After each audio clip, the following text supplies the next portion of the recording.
I think everyone has been in a similar situation. A movie or a series releases that not too long ago would have made you run to the theaters. Most recently, Dune 2 whispered with a tantalizing voice. No wonder I rushed to the movies on the spot and then started reading the book. The last time Star Wars did that was with the 7th Clone Wars season, maybe the first season of The Mandalorian as well, but I couldn't say for sure. Normally, Ahsoka should have the same effect on me. I love her character, but at that point, I was already indifferent. It wasn't until a friend convinced me that the series had that old Star Wars feeling to it, that I fired up the box and decided to see for myself.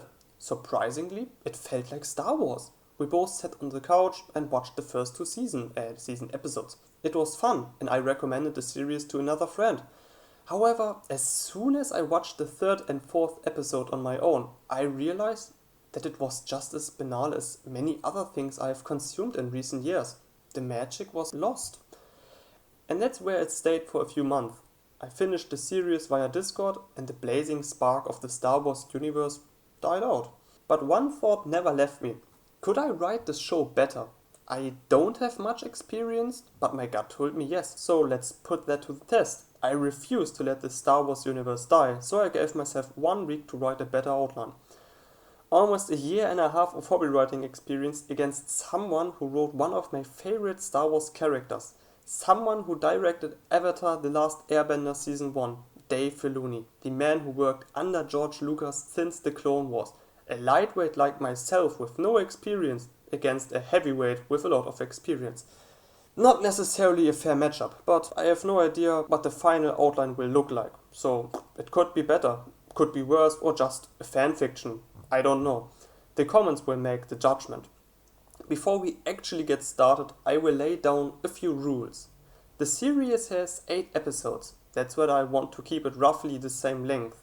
I'm also going to use the ideas that are already in the series. I won't possibly come up with an entire original story, world building, politics in 1 week. That's just unrealistic. I'm using the Night Sisters map plot, but I will adjust those elements to fit the narrative and rewrite character development. At the time I'm writing this, the 7 days are already over. Technically the outline is finished, but I still want to make a few adjustments. The document is already around 12,000 words long, and I haven't gotten all my ideas in it. 8 episodes are just not enough. Oh man. Alright, I won't bore you any further. Let's just begin. The hour for turning back is past. The world will have its answer. You or me. Death or life beyond. Before we start completely turning the story upside down by tearing it apart, I think it's a good idea to get everyone on the same page. So, to understand why the series has such bad problems and how I got around them, to some degree, let's look at the characters and the introduction in the world individually and compare them to other movies and series. I haven't watched Rebels and I never read the Thrawn books. I therefore lack any prior knowledge of many characters. Likewise, I haven't watched Mando, Season 3, The Book of Boba Fett, Tales of the Jedi, Tales of the Empire. Is it already out? I don't know. My knowledge therefore only comes from the Ahsoka and Clone Wars series. I also sometimes consulted Google and Reddit, so don't criticize me for things I can't possibly know about. The series actually doesn't get off to a bad start. A lone spaceship is traveling through space. They notice an unidentified ship broadcasting on the Jedi channels. The captain decides to let the ship board to confront and arrest them. Soon after, Baylan and Shinhati massacre everything and free Morgan, who reveals the existence of a map that Ahsoka is already searching for. Of course, you can argue about how the scene is designed, and certainly some will have their problems with the fact that the Republic acted quite senselessly, perhaps even idiotically, and while that certainly is the case, who would expect a Jedi Master to step out of this ship? Like, for real. Baylan and Shin are introduced as two cold individuals who are willing to take any task if they are paid accordingly. They take control of an entire ship in minutes. They are dangerous and should not be underestimated. The scene should have made that clear without a doubt. It introduces how your enemies act. It's perfectly fine to focus on a few characters at the beginning so that we understand them better. The boy and the heroine focus primarily on the boy and his loss at the beginning. This allowed the emotion to crystallize very nicely. Ahsoka doesn't do that, but it is fine.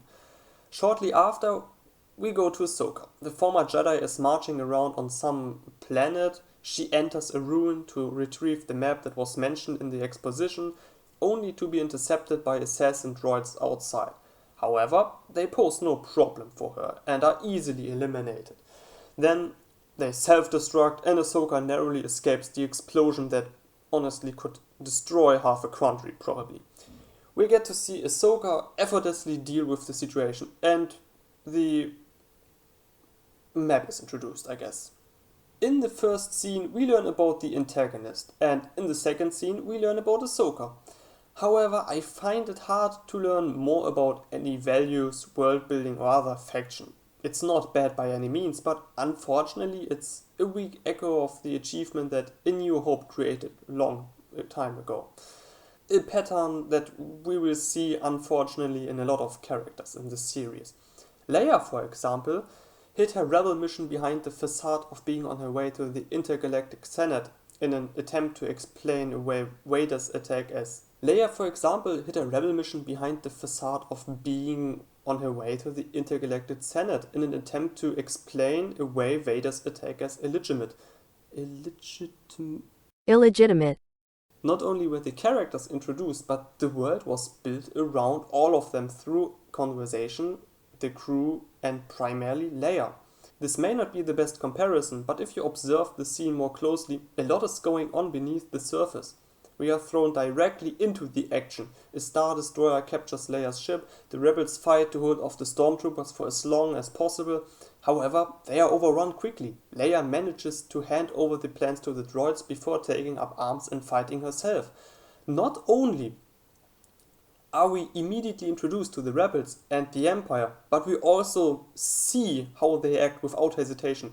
The Empire doesn't give a fuck about the rebels and take ruthless action with an iron fist, ready to fulfill their duties at all costs. The rebels, on the other hand, sacrifice themselves to protect the plans. They sacrifice hoping that their action will buy enough time to make a difference in the end. Leia is not an independent, strong woman. She is strong, yes, but primarily alone. Alone. She carries the life of her subjects. She bears the responsibility of the ship. The rebels sacrifice for her, and it's Leia's responsibility to ensure that their deaths are not in vain. She carries a burden on her shoulders, a heavy burden, and can't help but send the plans to Tatooine so that Ben Kenobi might be able to help. In return, she is prepared to fight for herself, maybe buy a little more time, even if it means enduring torture. Anything less, and she would be a disgrace to all those who have lost their lives on that ship. Vader, on the other hand, demonstrates his superhuman power. Like Balin and Shin, Vader effortlessly snaps the neck of a rebel. As a member of the Empire, it's not his motivation, it's his job, an expectation to crush the rebels. I can't find anything like that in the Ahsoka series. Sure, you can make an argument that Ahsoka is capable and willing to die for the map. We don't know anything about her. Now that the Empire is shattered and the New Republic is slowly being rebuilt, one could ask what Ahsoka's role in these new circumstances are. Does the galaxy still have a use for Jedi? Is she helping to rebuild the Order? We don't get an answer to that question, a phenomenon that practically all the characters in this series suffer from. Leia was on her way to the Imperial Senate and a rebel. Vader was representative of the military. Whether those informations are true entirely or whether there's more to it will be answered later, once the viewer has taken the bait and wants to continue watching. Ahsoka gives us a couple of droids who burn the whole place down by exploding like a nuke. It makes you wonder how important the map can be if the former Empire only sends droid and is willing to just destroy the map. We learn nothing about the Empire this way, we only learn something about Balin. Jin Hati merely follows his orders and is loyal. Morgan has virtually nothing except, oh, Ahsoka is looking for the map, we should do something. To specifically criticize Ahsoka's archaeology, you could make a much better comparison to Indiana Jones. He also went into a ruin to retrieve an artifact in the first couple of minutes of the film. But it worked for him, so why not here? Well, believe it or not, you can read a lot about him in the first scene. He's on his way to the ruins. On the way, a certain hierarchy is established. He walks in front, cool and calm, but attentive. He's like 10 to 20 feet in front of him. The others carry the luggage, are frightened and sweating with fear. Skulls decorate the ground until someone finally loses it and sprints off. The way Indy is walking in front, you can assume that these are not familiar people. He easily disarms traps, which show his competence. Like Leia, he's not independent, but alone. Men die faster than flies if they have been careless or panic. Whether he simply can't find a partner, has trauma, lost him, doesn't want to see his friend die in such a place, or some other explanation, it's impossible to say at this point. No one familiar seems to accompany him into the ruins. We can say this much. What is clear, however, is that he always has to watch his own back to avoid being shot, and others are willing to betray him for money and power. It's a back-breaking job that no one in the right mind wants to do. Here alone we learn everything we need to know. His job, his morals, values. The equally competent villain turns the locals against the protagonist to enforce his selfish needs. Like, we believe his job is dangerous. We believe everything around him, everything around the world. Ahsoka, on the other hand, gives us nothing. For starters, we get a text saying that Ahsoka captured Morgan because she has connections to Thrawn. Who exactly is Thrawn? Wait, didn't you watch Rebels? No. Oh, well, that's bad. Sorry. Don't get me wrong, building a scene on the level of A New Hope is anything but easy, and to be fair, it all depends on what kind of story you want to tell. A slow start isn't bad, but you usually get a lot of subconscious information about a character or a scene. You don't just put a character like Ahsoka on a planet, have her explore ruins, and nothing happens. How are we supposed to know that she's competent, that she has values, that her job is dangerous as fuck, or is actively willing to take action? Like, what? Arcanus managed to do that, among other things. They show the start of the world, or not the start, the state of the world, the devastation caused by conflict and how cruel it became. We see two sisters who have lost almost everything except each other. The younger one traumatized, while the older one somehow tries to carry responsibility and protect her little sister. Then Vander enters the scene, a bitter warrior who only realizes after he sees Vi and Paula what he's done. How he has fueled the circle of hatred and so on and so on. It is then that he decides to leave the battle, drop his gloves and take care of the two girls from now on, and at least make a positive difference in the world. When we first met Hera, for example, she's simply standing somewhere as a general waiting to receive Ahsoka. We later find out that she has a son, but who cares? Maybe Rebel fans care, I don't know. She receives Ahsoka and investigates the attackers with her. And that's it. Anyone could have done that. Well, I have no idea how such a process works in real life, but I think that a general who commands fleets has other more important tasks to do than wait like an assistant for Ahsoka. Especially about a prisoner for which we don't know the importance. Like, Ahsoka must have a high position if a general plays the assistants. Or am I wrong?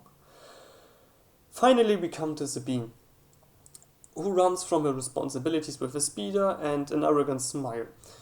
Is that the first impression we are supposed to get from her?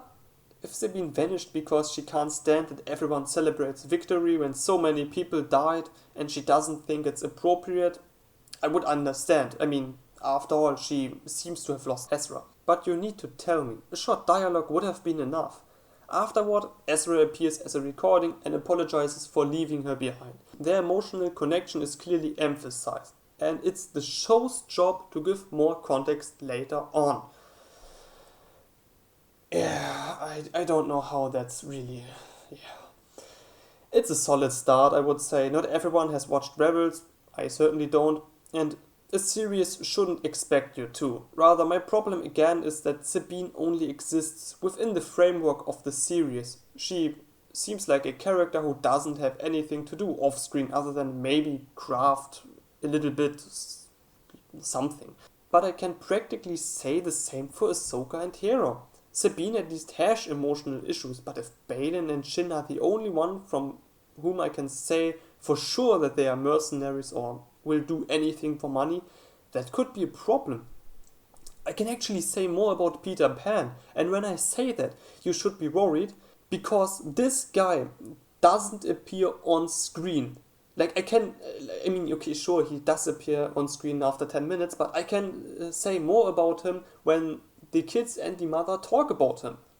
I know more about a person that didn't appear until 10 minutes into the movie. I actually get very upset about the scenes. But I'm sure I make the same mistakes as well. Like, I'm a noob when it comes to writing. Like 1.5 years of experience is like nothing.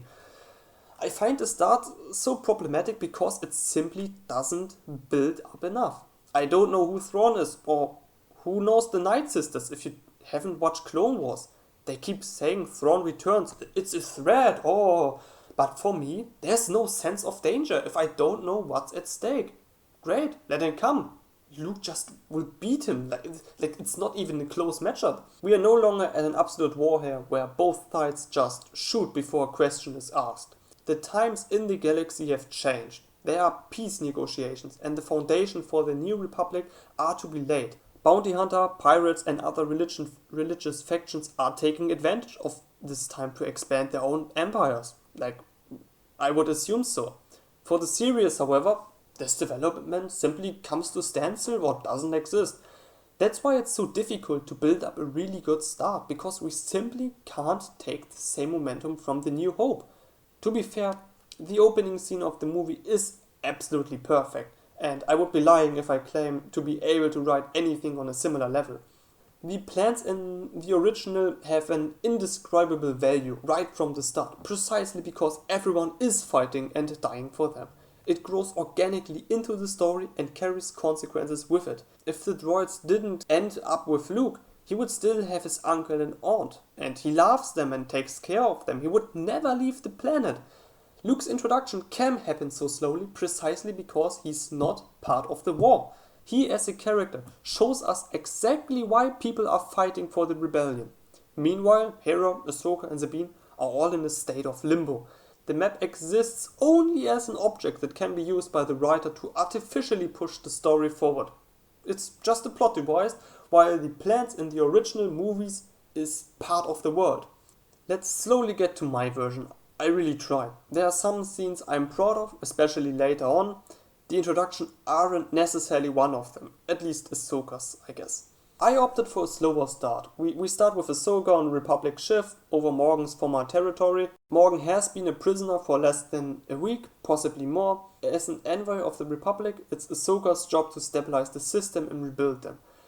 Trade routes are damaged and piracy is worse than ever, as no faction currently has the resources to protect all trade routes like the Empire. We see her completing tasks and investigating the planet. It seems Morgan has sent resources to an unknown location, and those resources come from the territory that she controlled. Ahsoka is sure there are accomplices waiting somewhere to make Morgan seem like a bigger threat. We could show her in a cell, unable to speak and utilize her Night Sister-like abilities. They can only enter as pairs, so that not one person can be influenced by the Force. But Ahsoka doesn't know where the resources went. She's trying to figure it out, but can't find the trace. They finally found the runes. We show how she investigates them with people, but sends her escort away once the Force emanating from the Night Sister magic gets too strong. She disarms traps and then has to take care of her crew who have been harmed. Once she has the map, she hands over command as she wants to find someone who knows about artifacts and also has been invited to the festival, which we see in the original series as well. His ship is occasionally recorded by sensors, but they don't really make a big fuss about this. While she was on the planet, I would also make sure that Shin Hati got on board via a transporter, but stayed hidden until Ahsoka disappeared. Only then, when Ahsoka disappears, does she disable the systems and give Baylan access. A one-sided slaughter ensues, the bridge desperately tries to send distress calls, but any help would come too late. Morgan shows her witch powers for the first time, and even though they are not strong, she can easily subdue a pilot and make him dance to a tune. Shin Hati is disgusted by that and slightly frightened as she hides behind Baylan. For a brief moment she saw green smoke like children creatures staring lifelessly at her. Meanwhile, some things are happening on Hera's side as well. As the general of a new republic, it is her job to protect the planet from this shattered empire. The planet is important in this case because it exports fuel for starships. They cannot lose it no matter what. As the simulation shows the various hyperspace routes that lead to these planets, they discuss how to best protect the transporters that will shortly leave the planet. The fuel exports start to move. The ship makes their way to orbit. Suddenly, alarm goes off, and an enemy ship leaves comes out of hyperspace. Hera has to act quickly to protect the transporters from the bombardment. This is for one to show her competence and that she takes her responsibilities very seriously. Perhaps too seriously. After winning the battle, Hera examines the damage that has been accumulated for some time despite the shields. She also suspects a spy who informs the Empire as soon as fuel are exported, because the enemy or Empire always comes at the right time to attack. She wants to ask the Senate for more resources to repair and better defend the position. She has also been invited to the festival, and plans to spend her free time with her son. Since no larger transport are planned this week, the Empire should also keep its feet still. I would like to point out that the personal conflict between her son, or the duty and desire to spend more time with her child, but also the duty as a rebel or now for the Republic, to serve for the Republic.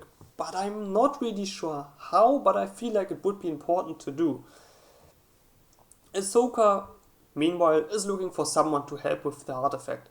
When she can't find anyone, she tries to open the map herself, maybe similar to a holocron.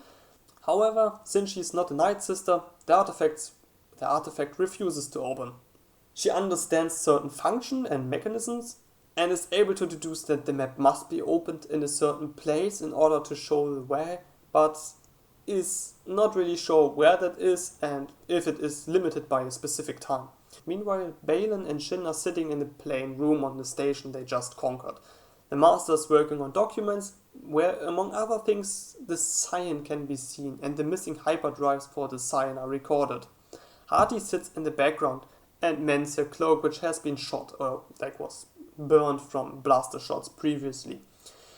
This could maybe show the difference in skill. Baylan didn't receive any damage from a blaster shot, while Shin Hati still has to learn and couldn't completely defend herself. Here we take a little time to deepen the characters. Hati doesn't agree to work under someone like Morgan. Baylan replies that he's only doing it for school. What that is, I honestly have no idea. Hati agrees to just use Morgan and asks his master what he's up to. Baylan dodges the question. Morgan comes in and confirms that the map has disappeared. She also knows from the pilot where Ahsoka went and wants Baylan to take care of it. As soon as Morgan disappears, Hati insults her as a monster. Baylan is curious and asks worriedly what's going on. She tries to evade at first, but collapses under the pressure and tells him that she has seen those figures again. Baylan has nothing to say except that she should let go and must never fall victim to her past, otherwise she will become the monster that she and everyone else fears. It has come across here that there is a certain bond, but it emanates more strongly from Hati. He instructs Shin to get the map. Who else could he trust with it? With such an important task? Alright, Morgan would screw it up anyway. Hera also arrived on the planet and gave her report to the Senate. She receives more resources so that the defense can be maintained. Then she is informed of the attack and sends for Ahsoka, who is still busy with the artifact. Both are shaken and the rest happens similar to the series, only Sabine is not on the planet and does not take part in the festival. Ahsoka inquires about Sabine and we get to know she's not fond of the festival. During the festival we also get a little explanation about Ezra, who is celebrated as a hero, and the sacrifice he made. Shin-Hati reaches the planet. Ahsoka goes back to her quarters and is led by an officer to another conversation. She realizes too late that he has been manipulated by the Force. Hera wants to spend time with her son, but a distress call comes in that Ahsoka's station is being attacked by terrorists. Once again, she decides to do her duty. Ahsoka meets Shin-Hati for the first time, who has already removed the map from the quarters. The troopers and droids assigned to her side open fire. This fire triggers some kind of trauma inside her. You see the blaster shots, fire and other scenes in her eyes. Like we zoom close onto her eyes and see a little bit about her past that plays out like a movie. Before she draws a lightsaber and kills her own man. Hati looks particularly pale as she realizes what she has done. Slightly shaken, Ahsoka is the first to move, and Hati does the same a few moments later, not seconds. Hati triggers an explosion that allows her to escape, and Ahsoka must decide whether to continue her pursuit or save lives. Ahsoka decides to help the injured. My aim was to give the characters a certain basic structure. Ahsoka only gets her connection with Sabine later on. I actually have to admit that I just don't know what Dave Filoni wanted to do with Balin. Like, I have to admit defeat. I just don't know. I know it has something to do with the father on this new planet. I think this name was Perilia or something like this. But I just honestly don't know, so I'll just leave him as he's in the series and then build around him as best as I can. Before we start the second episode, I had a huge problem with Ahsoka. The series is named after her, so it's fair to say that she is the central protagonist. However, this character has survived the Clone Wars and the Rebellion Wars. If I mirror that over to other characters, then she would have to normally take the position of Gandalf in some way. Gandalf has probably already gone through the hero's journey dozens of times. A character like him is not suitable as a single protagonist, because there's nothing to learn. I can well imagine that Dave Filoni had the same problem with this. I found it difficult to get around this cornerstone, because what else is such a character supposed to learn? In connection with Sabine, I think I have found something, maybe. Don't know if it works. We then start episode 2 and meet Sabine for the first time. She is with a crew on the factory planet where Star Destroyers are being taken apart to repurpose their technology. She touches a chain around her neck and asks for help. The group sneak through the grounds and observe the workers. Music and an audio recording from Ezra play in the background, disappearing as soon as she takes off her headphones. Whoever gave the tip could be right. Something is strange about this place. So they start an investigation and make it into the server room, or break into the server room, unnoticed. There Sabine immediately starts hacking the systems, while the others look around and pocket some valuables, or just look around, I don't know. No, they should not pocket around now. Now that I think about it, they should secure the place so that not someone accidentally stumbles in it. Yeah, maybe they do that. Everything is going well until the crew triggers an alarm. They want to disappear, but Sabine comes across an encrypted file that resembles the Empire. In the end, they narrowly escape, and on the ship, Sabine realizes that it's indeed Imperial encryption. On site, she has no algorithm to crack the data, so she has to travel back home. Back at the factory, in the meantime, the server room is already examined. The leader finds the data, which surprises him as he thought he had erased all traces. He doubles the pay for hyperspace drivers to get them shipped out as soon as possible before contacting Morgan and advising her to speed up the plan because he doesn't know how much longer they can operate this facility. Hera and Ahsoka meanwhile survey the damage. In the background, more injured people are carried out, the entire area is to be locked down and a search with facial recognition is taking place. Some droids are also lying destroyed on the ground. Their memory and origin are to be examined more closely. Meanwhile, Ahsoka realizes how unnatural Shin Hati's movement looked and the shock she felt from killing her own man. However, she can still sense Hati on the planet. Meanwhile, Hera begins to worry that if Thrawn return is possible, the fractured Empire will reunite under him. Who knows whether the Republic will be able to oppose this? It would lead to another galactic war. The festival has been over, Sabine arrives and immediately tries to decipher the data. The house they live in together is like a communal cave, and I would also use the place to give the crew a little more depth. Maybe we can place some pictures of family members that are dead, or use the time to make them bond together, feel like they are actually a group. While the algorithm is working, Sabine listens to a recording of Ezra again and touches her necklace. Finally, Sabine wants to stretch her legs. A crew member remarks that she can never keep her feet still. Hati contacts the Scion in the meantime. Green smoke arises from the map and frightens her the moment she touches her, causing her to hide the map in a bag. Her flashbacks might even reflect in her eyes about the village and how the smoke lingers over fire and destruction. However, the lockdowns are no obstacle for her and she easily hides in the ground like an assassin before she escapes. Meanwhile, Balin is on the Scion in Monk's quarter, the interior of which reminds him of Dathomir. He recognizes the plants and notices their place of origin. Morgan wants to rebuild her home and make it a paradise again, and take her place as a leader among her ancestors. That's why she has to follow the voice and bring Thrawn back. However, she's unsure if Balin's apprentice is qualified to steal the map, when she can't even control her emotion. Balin is sure she will succeed. Sabine finds Hera in a hologram room where she leads the investigation of the city. The extent of this is only now becoming clear with the scope of the city that gets simulated. A conversation ensues between the two where Hera is not pleased that Sabine is still doing Republic's dirty work in secret and that she is welcome on her ship at any time. However, Sabine still chases the hope of finding Ezra someday, so she continues to look out for the Empire or agents of the Empire, as one of them may know a way to Ezra. The map that could lead them to Ezra is currently in enemy hands. Sabine also talks about her find in the factory, the data that shouldn't be in those archives. Ahsoka joins them at the end and tells them that she can no longer sense Shin Hati on the planet and shows interest in the data. Hera noticed that the two don't seem to have a positive relationship. The episode ends with Sabine's crew contacting her to inform that the data has been decrypted. They link the factory and the droids that Shin Hati destroyed, and the episode ends. The map and the factory, how do you bring those scenes together? I wondered about that for a while. They lose the map after Sabine gets stabbed by a lightsaber and survives in the original. An event by itself that is a miracle.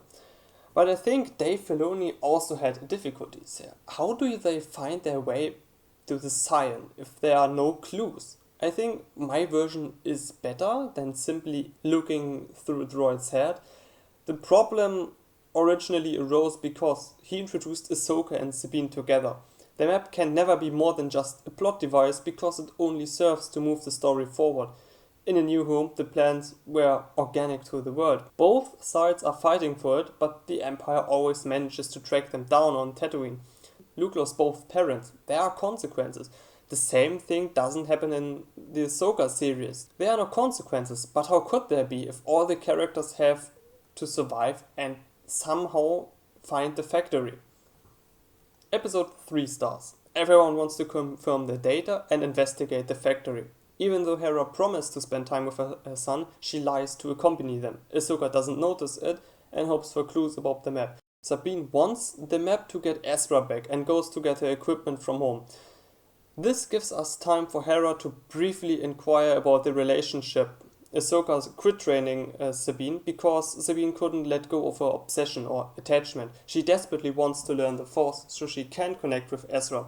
Ahsoka saw with her own eyes where such behavior leads, which is why she refuses to train her further. She would prefer to make up, but she doesn't have time to advise someone who won't listen. Shortly before flying, a conflict arises between Hera and her son. Duty clashes with the desire to spend time with him. He wants to come with her and says he will be useful, but she won't let him. this makes him kind of stop believing in her words. Then it's off to the factory. On the ship, Hera talks to Sabine to convince her to reconcile with Ahsoka. Sabine tells her side of the story, saying that she feels betrayed because Ahsoka stopped training one day. Even though she wanted to learn it to be closer to Ezra, or maybe even connect to him, Hera asked if she ever tried to get the answer why Ahsoka stopped, which Sabine didn't. Sabine then listens to a passionate explanation of the Force by Ezra and decides to ask Ahsoka again. The droid is finally able to convince Ahsoka, and we get a little bit of training before they reach the planet. From here on, I haven't changed too much. The crew stays with this ship to be able to react, and the rest happens as in the series. It turns out the traitors are lurking in the factory. Wow, who would have guessed? Ahsoka tries to prevent the transporter from obtaining the last hyperdrives. She duels with Shin Hati, who is outmatched and narrowly manages to escape. Ahsoka throws a tracker at the outer hull, they regroup and then separate. Hera wants to mobilize the military, as this is no longer a simple security breach. Ahsoka and Sabine, on the other hand, want to follow the tracker. We get more training and more bonding.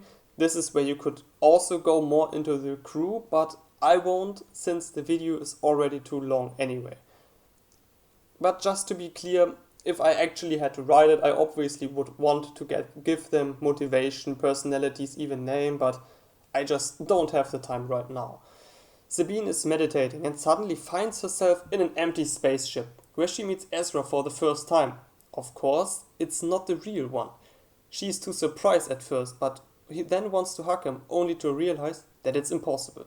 He wanted her to have a better life after the war and make new friends, but no matter what he says, Sabine won't stop her search. The crew can also be addressed as her new family. She just needs to spend more time with them and stop working for once. But Sabine sees her relationship with the crew as more of camaraderie, since they have similar circumstances. But she vows that she will find a way to him. He smiles weakly, and she suddenly wakes to the chatter of the others. We cut to the planet Cetus, where Morgan and Baylan are inspecting the ruins. They familiarize themselves with the surroundings. Hati asks what her purpose is when they reach the other galaxy. Baylan has no real answer to that, and this causes Hati to block his path, because she fears that he will leave her again. Maybe, he replies, and she instinctively grabs his arm, because she doesn't want to be alone, and voices her concern, whereupon he is saying again that she should detach herself from the past to shape the future. She briefly thinks back to the burning fire and the tall figure that protected her face from the heat, but then lets Baylan pass before touching her cheek and realizing that the heat has disappeared. Perhaps the scene from the past can be briefly merged with the present? Could be an interesting idea, maybe. Ahsoka reaches the system and crashes due to enemy fire. So we finally get to Hera and the Senate. However, I have to get into a little bit more detail here. I will show a few clips in the moment, maybe just sound recordings. I don't know how much YouTube likes it. Now, the question is, did Dave Filoni want to portray Hera as having a strong personality? I'm honestly wondering what exactly is supposed to happen here. After Thrawn was mentioned in the report, the Senate refuses to give resources, fearing Hera would waste them by searching for Ezra. Okay, back up a bit. Did I understand correctly that the Republic has no interest in the stolen hyperdrives, even though it's known where they are? It's not known what type of drive were stolen, so potentially 7 Class A faster than light engines could fall into enemy hands, which in turn could power superstar destroyers. Now, the threat that such enormous constructions are built is relatively small, but what?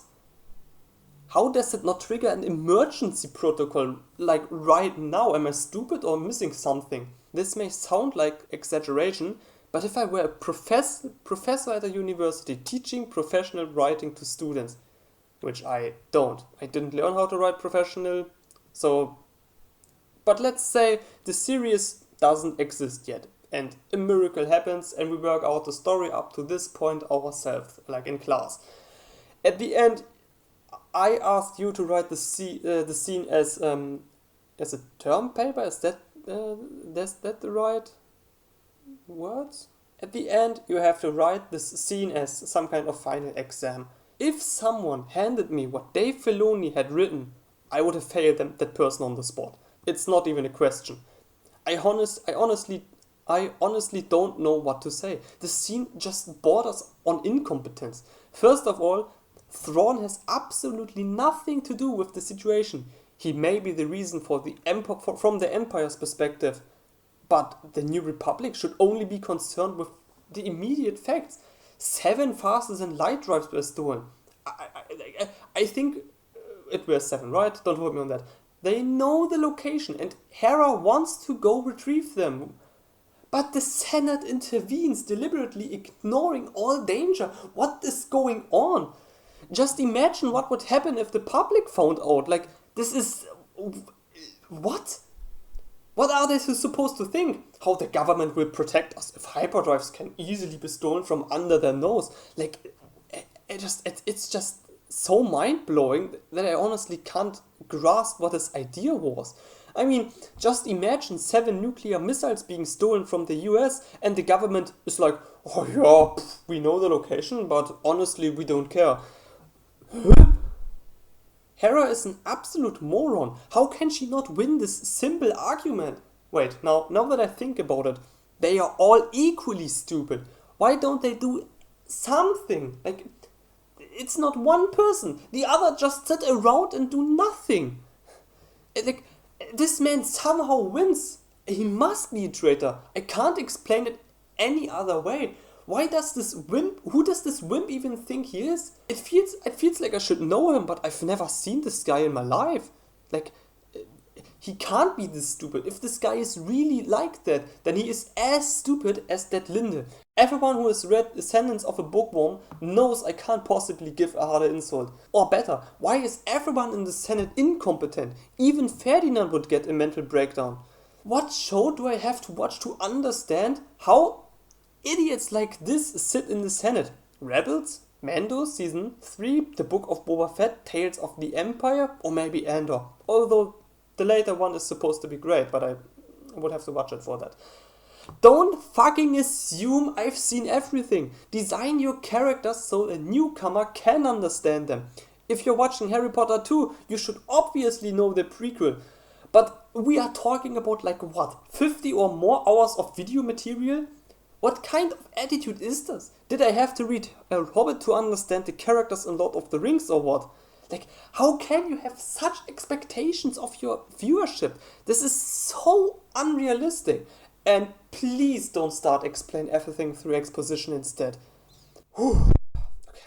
I understand to a certain extent that the Republic wants to use its resources effectively. After all, it's their job to provide security. But by God, a line has to be drawn somewhere. I mean, in my opinion, 7 hyperdrives pose a greater threat than the potential theft of a food delivery. Another question. Is Hera a general or not? Shouldn't she be able to command troops without asking the Senate? I'm not an expert on this subject, so I'm not sure. But an emergency like this should justify her taking immediate action, or am I mistaken? I mean, if this became public, the shitstorm would never end. Since Hera couldn't win, she defies order and flies off anyway. Yeah. Is this supposed to show me that her values as a rebel are more important than orders? That she still has no faith in the government? Why didn't she display this behavior in front of the Senate and threaten to resign? Her word should carry a lot of weight. She is a war hero after all. Or did I misunderstand that as well? Why is everyone reacting as if Hera's demand is like incomprehensible? Even though she's doing the right thing. A day ago Morgan broke out of prison, then Sabine got stabbed in broad daylight, and then somehow 7 hyperdrives got stolen. Are you kidding me? Hera could even argue that soldiers aren't a blunt instrument of politics. You saw what the clone army did do to Order 66. The rebels in the New Republic were inspired to protect their home and families. They were willing to die for Leia to keep home alive. No one who has been part of a rebellion fights as a blunt political instrument by denying the operation. The Senate is showing this relationship a middle finger. Thanks to all of that above, Hera wins the discussion in my version. Anything else and she would be a joke of a general.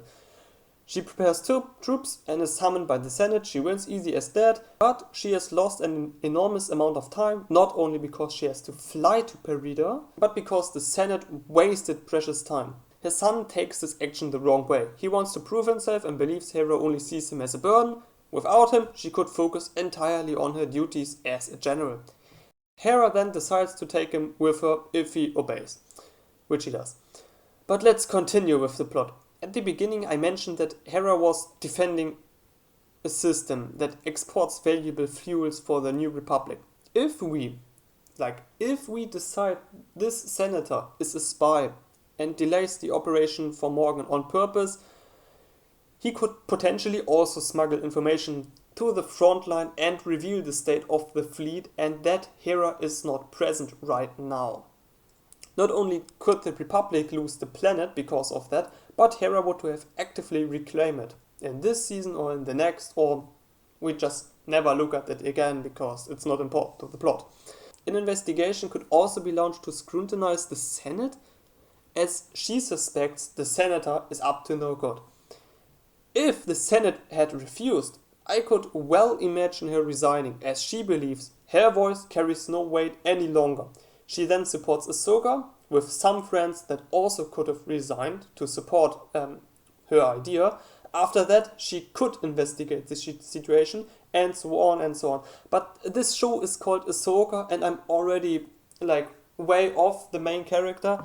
The video is getting way too long already, but I kind of like the thought. But unfortunately, I don't have the space to include that. 8 episodes. Maybe I should have done 10. We then come to the 4th episode. Morgan, Baylan and Shin Hati are at the ritual site, where Morgan activates the map. However, the map still needs to be calibrated. The Scion is under time pressure. Even if they block any transmitters, they realize that it's only a matter of time before the Republic appears. Isolated, Ahsoka is forced to take drastic measures. They split up. Ahsoka and Sabine attempt to retrieve the map, 2 stay with the ship, and 2 more try to contact the Republic from the mountain, suspecting that the jamming signal must be interrupted when the map starts transmitting. If not, they may be able to disrupt or copy the signal. The episode very much follows the original. Ahsoka makes it clear to Sabine that they must destroy the map at all costs, or Ezra's sacrifice would be in vain. Sabine hesitates, however. Before Ahsoka gets a promise out of her, a beam of light shoots into the sky. The transmission has started. Now both sides have real time pressure. Ahsoka's team needs to stop it, or they will get to the other galaxy. Whereas Morgan and Baylan need to get the fuck out of there before the Republic appears. Ahsoka reaches Baylan and discusses what he gets out of it, to which he replies that it's his destiny to follow the Great Will. He doesn't care about the rest. Sabine fights and finally wins against Shin Hati. Blaster shots could trigger her trauma, and maybe a bit of creative fighting makes her win it. I also toyed with the idea of Hati losing on purpose so that Sabine and Ahsoka can interrupt the ritual and Shin Hati can avoid the danger of Baylan turning his back on her in the new galaxy. Sadly, I don't know how to pull that off. Maybe someone of you has an idea, I just don't right now. A confrontation ensues, with Ahsoka near the cliff and Sabine holding the map. The crew tries to intercept the signal, but they are discovered and bombed away. Bombed to hell. But they are discovered and bombed to hell, yeah? Ahsoka wants Sabine to destroy the map, but she is distracted by the noise and cries of help she receives when the signal suddenly vanishes. Before she knows it, Baylan knocks Ahsoka off the cliff and manages to use the Force to convince Sabine to give him the map. He promises to let her see Ezra again, and she remembers his meditation where he reached out to her, and clinging to the last hope, she gives in. Shin Hati wants to kill Sabine in anger, but is stopped by Balin, and they all board the ship. The episode ends with Hera's fleet arriving too late, as she can only watch the ring jump to the other galaxy. Wir waren so ein Star. Episode 5 starts a little differently. We find ourselves in a separatist battle against the Night Sisters. The sisters put up a brave resistance, but are mercilessly outmatched by Grievous and Sidious. When the Great Mother dies, her cry of power causes the surrounding to tremble. In this battle, we follow a still young sister who fights bravely. Their leaders lead them into the battle, but they die one after another. The inexhaustible blaster shoots ring out in horror. Afraid of dying, she tries to escape. The fear of death leads the way. The mother's scream echoes like a phantom across the planet and clings like guilt to her body. The sequence ends as she falls exhausted to the ground. Shin Hati struggles out of the burning nightmare. Sweat covers her skin, and her breathing is fast and heavy as she activates the lightsaber in panic, looking around the room. They are on their way to the other galaxy. If you want to hear more about what my idea for Shin Hati was, I will cover this in the end, because there's no way to include her backstory and why this scene is the way it is in this 8 episodes. But I didn't want you to not know it, so we cover that in the end. Meanwhile, Hera is looking for Ahsoka. His son stays on the ship and is watching to see if any signs of life can be found. They have already found the crashed ship, and the only surviving crew member is sitting in complete shock with a blanket over his shoulders. The Jedi droid is also alive, right? Spaceships fly over the sea and we go deeper and deeper to the sea level. But instead of examining an underwater world, we travel to the world between worlds. And Ahsoka lies on the bridge, her eyes closed. Here I took the liberty of making the scene a little bit more detailed. I just liked the idea so much. We zoom in until she opens her eyes, and we can only see her pupils. Suddenly, Ahsoka finds herself in the Jedi Order. At first, she is relieved. It was all just a nightmare, and she starts walking through the facility. Everyone addresses her as master, and she starts watching the training of younglings. They try to free their minds from attachments and desires. However, it's difficult for young children to give up important memories. Not all children have mementos. Some never even know the faces of their true family. Some children long for their parents or masters and need to control their emotion to see the truth clearly and set better priorities. But not everyone is the same. All beings are different and want to build emotional bonds. Being completely selfless is incredibly hard.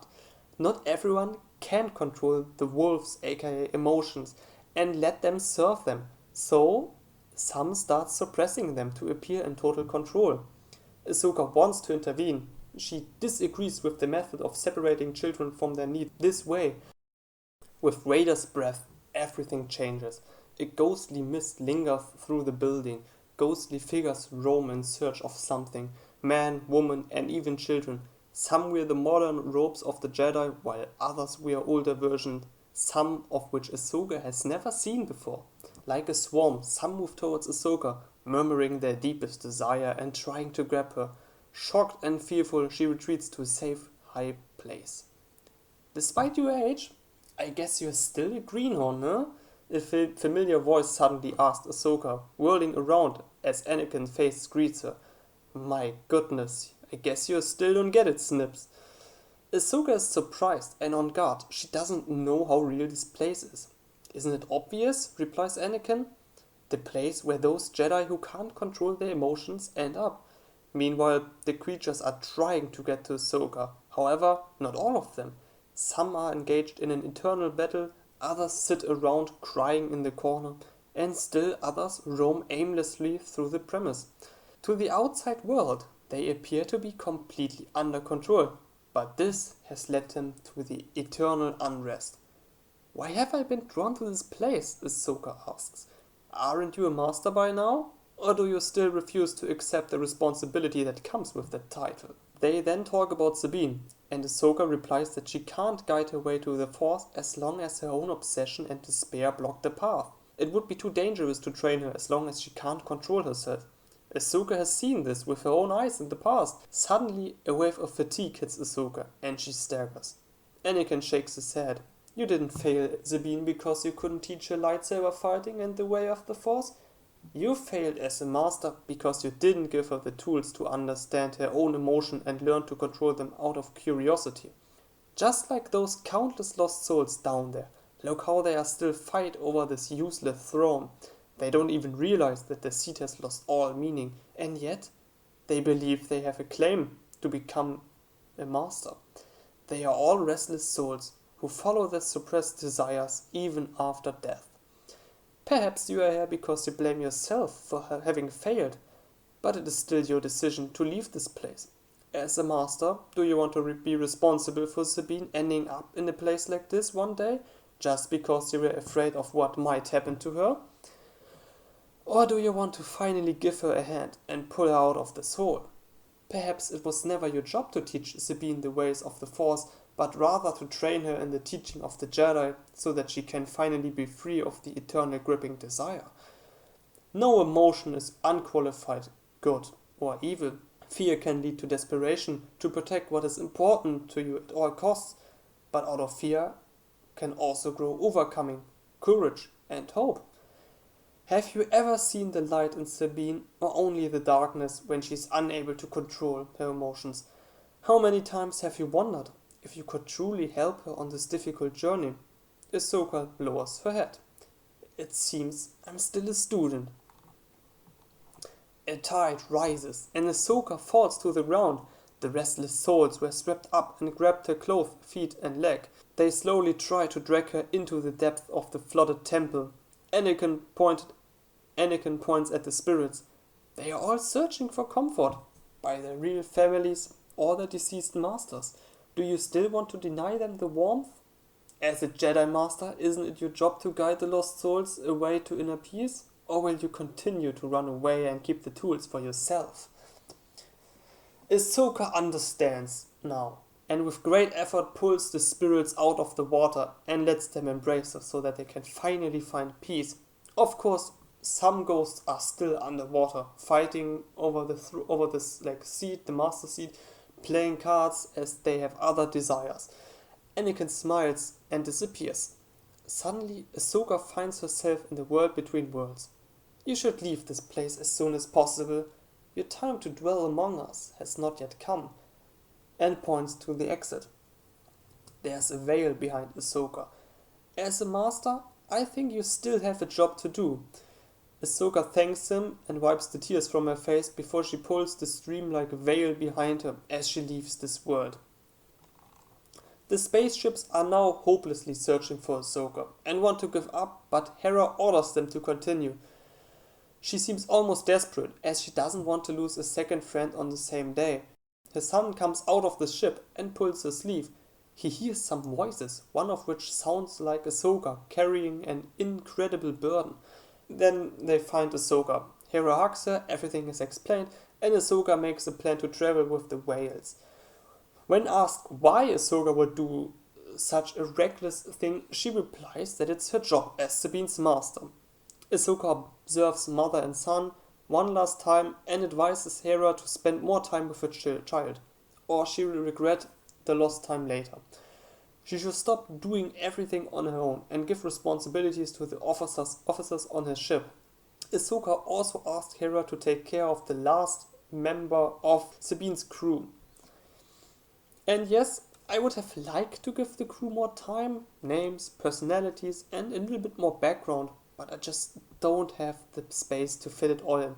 I struggle to squeeze everything into 8 episodes. Maybe that was just a mistake from the beginning. Yeah, but we are not going to let this discourage us, are we? We have a battle to win against Disney.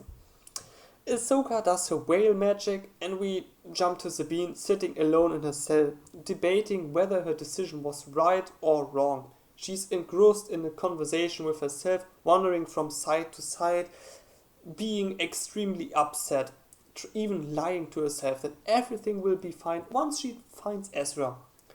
Shin Hati overhears her and pretends she just came to ask a few questions. What her connections to Ezra is, and most importantly, why would she betray her friends if they are so important to her that she tortures herself with guilt? But Sabine doesn't want to talk to her because Shin Hati won't understand anyway, which she agrees. She can't comprehend the idea.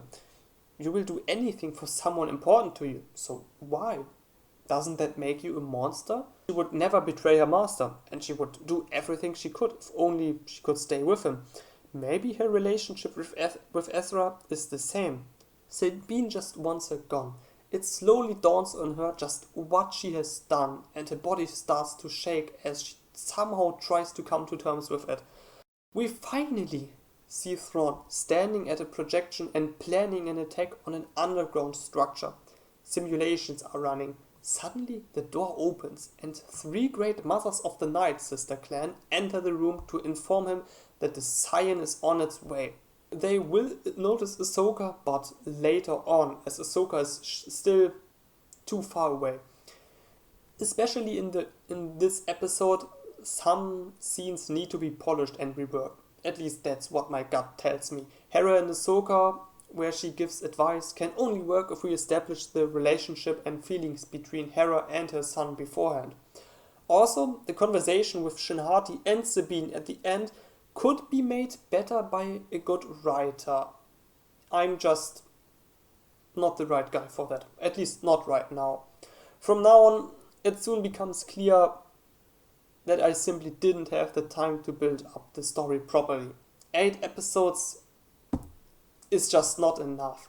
I mean, I have just 3 episodes left, and 3 are just not enough to show you the Nati, the Night Sister, Thrawn, their connection, the planet, and like the natural story and character development. This is like, I would need more. In the meantime, Acolyte has come out. I haven't watched it yet. It's like, I mean, the 3rd episode should come out in the next 2 days maybe. But YouTube is already bombarding me with videos about Star Wars will die and the series is so bad. I can't say anything about it yet, but when the series is completely out, I might try to improve it as well if it's possible and you are interested. But if it's really as bad as the video says, all those videos says, not one, maybe I will just have to rebuild it from scratch or leave it alone. Let's just see. The fact that we are already shown Thrawn here, like in my version, is not because of an introduction. It's more like a cameo or an open ending that encourages you to keep watching, or like we have seen Thrawn. But my philosophy with villains is, or generally all characters, but primarily villains, is that they always have to explode like a bomb when they are introduced. Not in a literal sense, otherwise that would be a mess.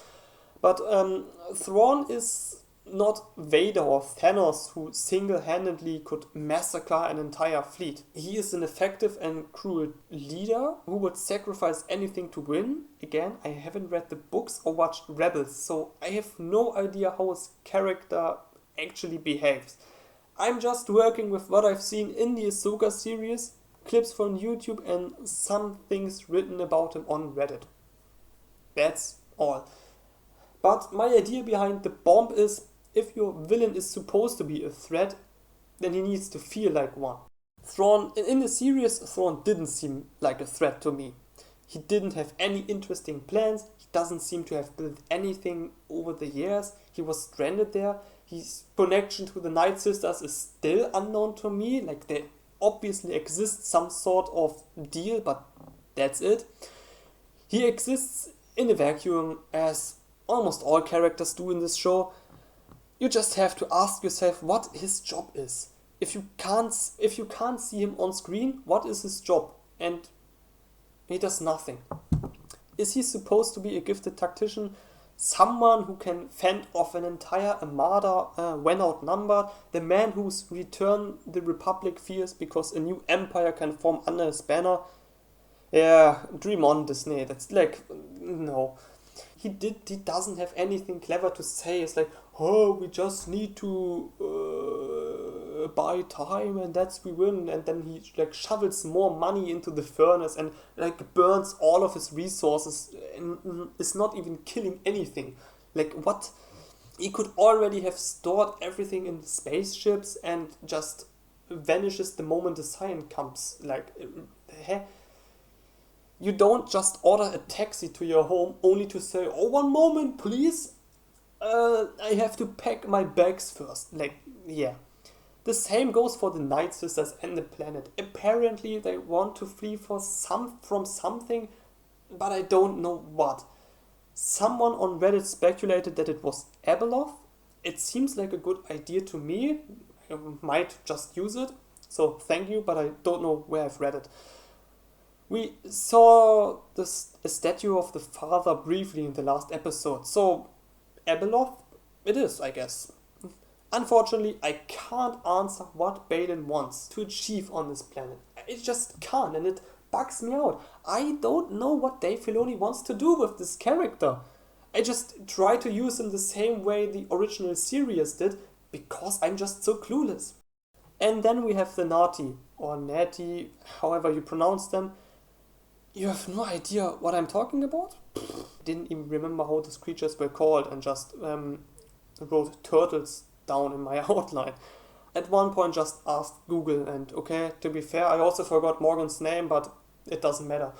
The Nati are probably only in the series so Disney can sell more toys to kids. I can't think of anything else. Maybe they play a more important role in the second season, but like they need more than just an overhaul for the first one. Better get started or I'm going to lose it here.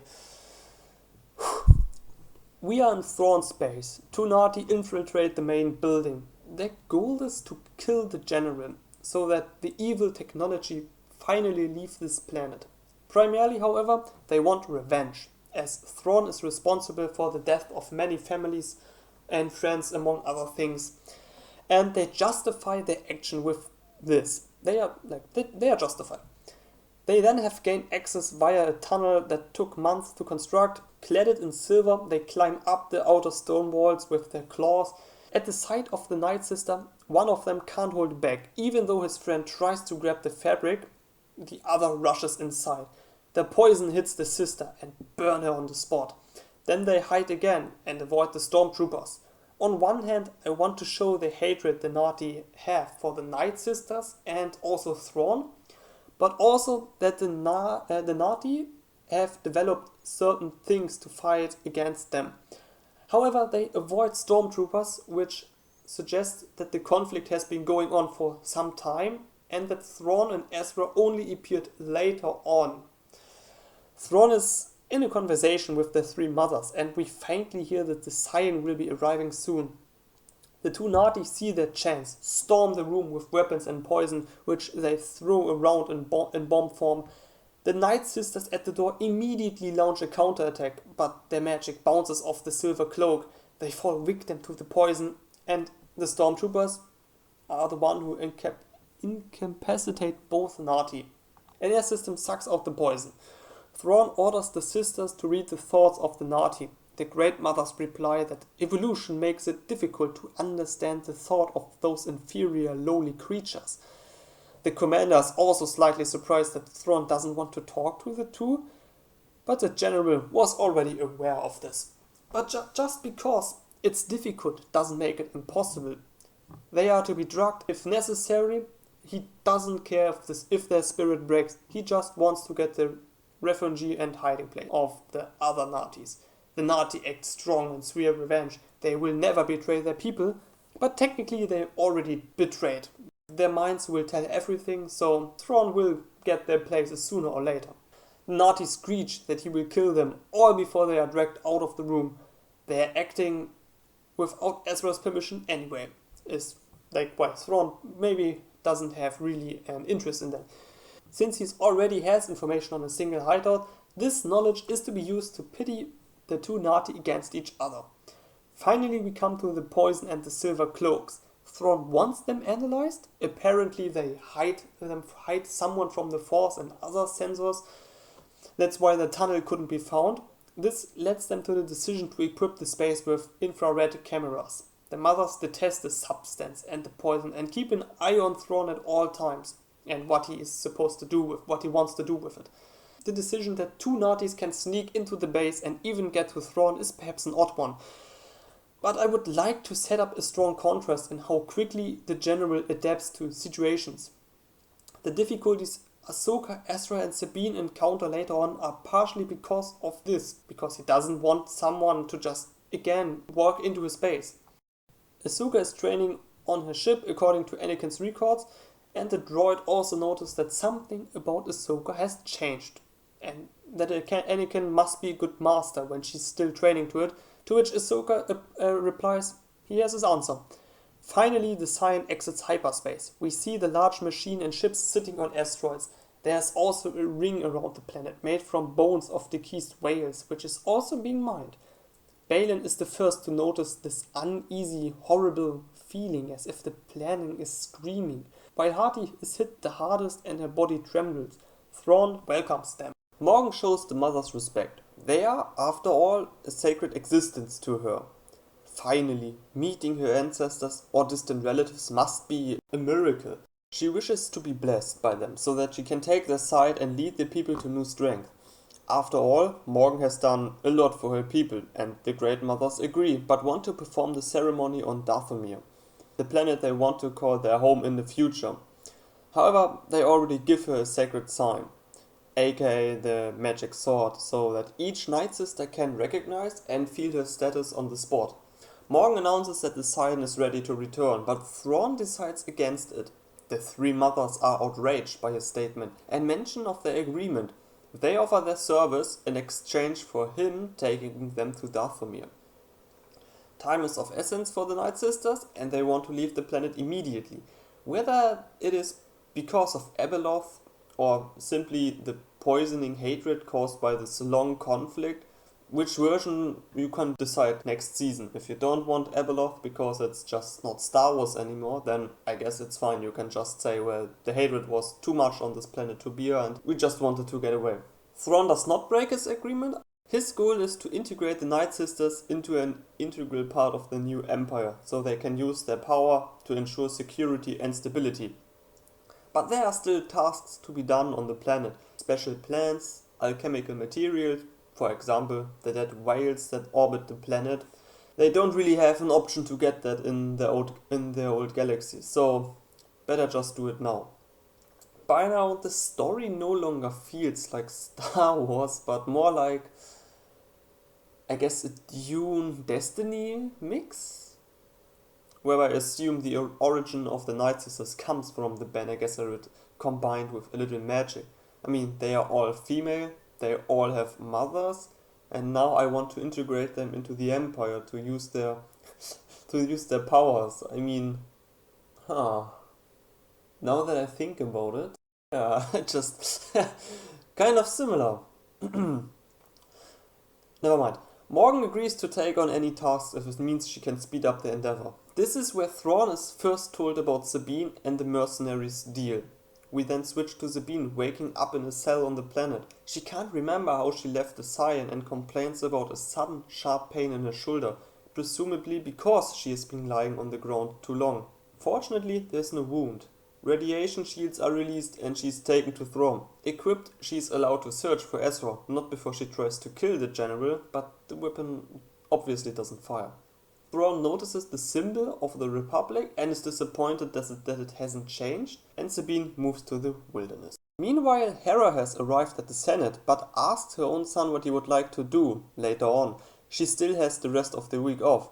This time, she keeps her word. She shows the footage, makes a report, and makes it clear that she no longer doubts Thrawn's return. She also suggests that the whale's route should be monitored, as Thrawn will likely return via it. Now, this is where Hera's subplot could begin, that she doesn't trust that one Senate or the Senate at all, because nothing happened, it was too long, whatever. Information about the state of her fleet could have been leaked by this one guy we might treat as traitor, depending on if we want the story to go this way, leading to the loss of the fuel planet or the exporting of the fuel. But I don't have time for that, and this show is called Ahsoka, and I'm already spending so much time with different characters.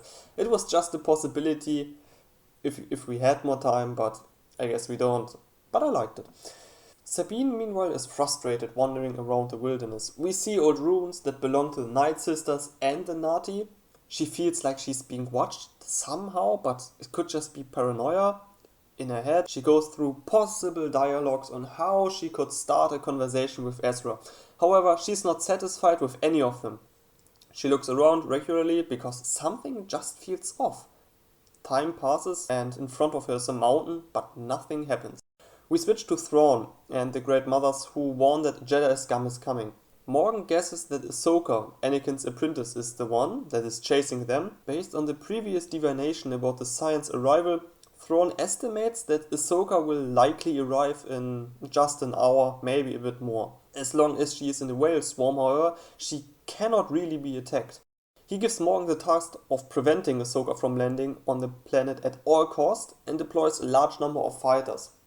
In the meantime, another squad of Night Sisters is sent to monitor Sabine, equipped with infrared cameras so they potentially can find Nati. As he says this, we look at the map and see a red dot standing in front of a mountain with the symbol S. The meeting is interrupted when Shin Hati storms into the room and demands to know where Baylan is. Thrawn claims that he has already left the fortress. Shin, however, thinks Thrawn is a liar. Morgan doesn't like the young woman's language or tone towards the general and draws her blade. Shin Hati gives Morgan an arrogant look as if she doesn't fear the Night Sister, then storms out of the room to find her master. Sabine meets two Natis. It is already late, night, and due to the darkness she doesn't notice them as they are well camouflaged. The turtles notice the rebel sign. Sabine does not resemble Thrawn or the witches. They conclude that she must be a stranger like Ezra was, and is immediately captured by a stun shot. Ahsoka finally reaches Perida. She puts on fresh clothes and thanks the whales. As she slowly flies towards the planet, she also notices the large machines that mine minerals and orbit the planet. Her skin tingles. She senses screams from the planet that echo through the room like a howl. When the droid asks, she replies that the planet gives her an uneasy feeling and that she would rather not land on it if she didn't have to. The fighter intercepts and damages her ship, but Ahsoka manages to shake them off. Finally, we wake up with Sabine. We see Ezra for the first time. I mean, we have seen him in the meditation, but this is the real one. Lights flicker and an alarm shrieks without even noticing her. Ezra gives instruction in a language unknown to her. Everyone seems to be in a state of great panic. Boxes are loaded onto transporters. In the last few seconds, he notices that Sabine is awake, before the episode fades to black and credit runs. If that wasn't a good cliffhanger, then I don't know what is. The encounter between the two in the original was a little disappointing. They haven't seen each other for many years, so presumably no one believed they would meet again. Then they meet again and practically nothing happens. They don't even really hug.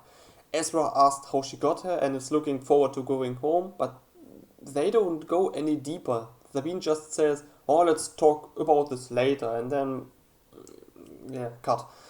The fact that Sabine made Thrawn's return possible is conveniently forgotten throughout the rest of the season. My friends speculated so much about it, and in the end, nothing came of it. Maybe they want to grab it in season 2, but Ezra and Sabine are split. So, there's not really much possibility to use it in the next season. Maybe they come back, maybe they don't. Not only does Ezra just seem thrown into the scene, we meet the Nati skin close, and they do nothing but sit in their nomadic moving huts and enjoy the view. Am I still watching Star Wars here? How little background can you give those characters and tribes? I think you can tell by now that I'm under extreme tension. The plot is moving really fast. In the 2 remaining episodes, I find it difficult to work through the Witches of Dathomir, the Nati, and the story with character developments. If you've made it this far, you could write a comment telling me what you liked the most about my version and what you would write completely different. The penultimate episode rolls on. Sabine is happy at first. touches her necklace as a sign that she's finally made it and wants to hug Ezra, but he tries to send her away instead. She shouldn't be here and has to leave. As long as she remains on this planet, she is in mortal danger. This confuses Sabine. She begs. All he has to do is give her a task, something. However, she's a danger to herself and all the inhabitants on the base because she's carrying a tracking device in her body. She wants to know where and have the transmitter removed as fast as possible so she can accompany him. But Ezra sends her away. She doesn't know what this is about and thus shouldn't interfere in a situation she has no idea. They are so far underground because sensors in the depth cannot register any signs of life. Ezra inquires how Sabine got here as they've only noticed one ship in the atmosphere so far. And that's the sign. Sabine lies about his situation and says that she secretly sneaked aboard the sign to help him. Ezra takes a deep breath before ordering the Nati to escort Sabine out of hiding, or out of the hiding place. The breath, however, must contain and show the turbulent emotions he hides. Sabine shouts his name several times as the two separate. Silver straps stretch over the vehicles before another tarp is thrown over them to blend with the surroundings. The bunker is abandoned and Sabine stays behind. Now we switch to Thrawn, who observes the hideout using a simulation but does not order an attack. A group of Night Sisters is on the trail to Ezra. Morgan enters the room and asks for forgiveness for not being able to intercept Ahsoka's ship. Despite several dozen fighters, it's unfortunate to have such an uncertain variable. However, her ship was badly damaged and should not be able to leave. He then inquires as to what Morgan wants in her old galaxy. She wants to rebuild her home, rebuild Dathomir, which will flourish under the leadership of the three mothers and Morgan herself. Thrawn asks whether she's acting because she hopes for more power or because she longs for the love of her homes once again. Morgan doesn't have an answer and wants to think about it, what she would choose if it came down to it. Meanwhile, Ahsoka inspects the damage and makes some repairs. They've crashed into the middle of an underground ruin. She senses incomprehensible anger in the crumpled place, a faint echo of Hati, first pleading for her master to come back and then screaming outright that she doesn't need him. She doesn't need anyone who just wants to betray her. The war is over, and still inexhaustible hatred saturates the galaxy. There are old murals in the depth. A little world building can be introduced here.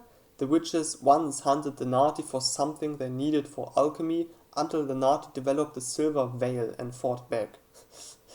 In the final image, a burning ship appears in the sky, transforming the heavens into a pure sea of flames, like an angel bringing death and destruction. The Nati could even have their own name for Thrawn's return, but you would have to be creative for that, and when it comes to name, I'm absolutely terrible. She suspects that its refugee once belonged to the Nati, who were destroyed or fled after Thrawn appeared in the last picture. She finds small passages through which she can climb out by crouching. Using the Force, Ahsoka struggles to get the ship out of the sanctuary. Suddenly, she feels a strong new pain coming from Sabine. The droid is told to finish repairing the ship, while she is looking for Sabine with a speeder. Yeah. The Night Sisters observe the caravan under a cloak, not necessarily invisible, but something that already hides them really well. They complain about how one of them manages to drag two Jedis to this place and insult the half-breed, at least under the roar of infantry. They watch the Nati led by Ezra enter a new sanctuary in the Veil of Night. Meanwhile, Sabine wanders through the wasteland, destroyed and exhausted. Again and again, her decision flashes through her mind and manifests themselves like figures before her. Of course, she's only imagining it. Powerless, her body collapses into a shelter of a ruin. In the ruins, however, her feelings of guilt intensifies. Here, she falls unconscious and finds herself in a nightmare-like sequence. Sabine sees Ezra, standing by dozens of Nati graves, visibly aged, finding a way home. She senses that he is in pain and blames the Republic for wiping out the Nati and destroying everything he has worked for. She wakes up, drenched in sweat, as Ezra begins to strike down rebels with his lightsaber. At this point, self-destructive behavior starts inside Sabine. She sunders the necklace against a stone and then throws it into the dirt. Ahsoka appears, Sabine wants her to disappear so she can be alone. She has no idea what happened between her and Ezra and what she's going through right now. Yeah, Ahsoka agrees. You gave Morgan the map, and now we are going to let it play all out without lifting a finger? Ahsoka is furious, of course, and she asks Sabine if she's ever stopped to think about what the right decision is, instead of always stepping on the gas, crashing headfirst into the wall. Sabine just wants to be left alone by Ahsoka. What can someone do for her who betrayed her before? Then Ahsoka uses the Force, grabs Sabine and pulls her towards her. She then slaps Sabine to get some sense into her. She's made a promise to Hera, then drops her and holds out her hand. I can help you if you are willing to listen. I can tell you a lot, but if you don't want to hear it, even the wisest advice won't help you. This ruin is full of hate and pain. Free yourself from it. Sabine hesitates, unsure whether she has the right to do that after what she has done, but grabs Ahsoka's hand and asks for help. Then they talk about Ezra, and Sabine wants to know why he sent her away. Ahsoka suspects that he blames himself for the Na'ti's suffering and doesn't want to lose another friend right now. If he didn't bring Thrawn to this planet, then the Na'ti would have never suffered so many casualties. Sabine's engine slowly gets going and she still desires to help Ezra. Ahsoka wonders if a peaceful solution is even possible. They are, after all, neutral in this conflict, or at least should be. But since Thrawn sided with the Night Sisters, Ezra had no other choice but to help the Na'ti, and now the war is completely out of control. Thrawn and the Night Sisters will exploit this planet to the last drop and then disappear. They don't care if the Na'ti perish, and Ahsoka must prevent that at all costs. Suddenly Ahsoka freezes as she hears the painful howling of countless creatures that suddenly fall silent. But for the first time, Sabine also realizes that something is wrong with Ezra. She can almost feel it and is taking her first step towards opening herself up to the Force. She doesn't realize the same thing that Ahsoka does, only connected to Ezra. We cut to Thrawn, who announces the attack. In tears and despair, Ezra tries to defend one of the large hidden complexes where they raise their offspring in Bee-Vox-like structures. Yes, I know it would take more build up to make this into an emotional moment, but I just don't have time. It was doomed from the beginning, I guess. Thrawn is found in the new sanctuary thanks to the sisters and attacks relentlessly now. Ezra concludes that he just can't do anything and instead tries to save as many Na'ti as possible. Battle droids with stormtrooper of similar stature and stormtroopers invade and destroy everything before disappearing into spaceships. The episode ends with Ezra utterly devastated. The Na'ti call for battle against Thrawn. Messengers are sent to notify more allies. They will no longer tolerate this oppression. Ezra is still trying to hold back the crowd that is gearing up, saying that the Night Sisters and Thrawn will soon leave this planet. But no one is listening to him anymore, as the hatred on this planet begins to boil.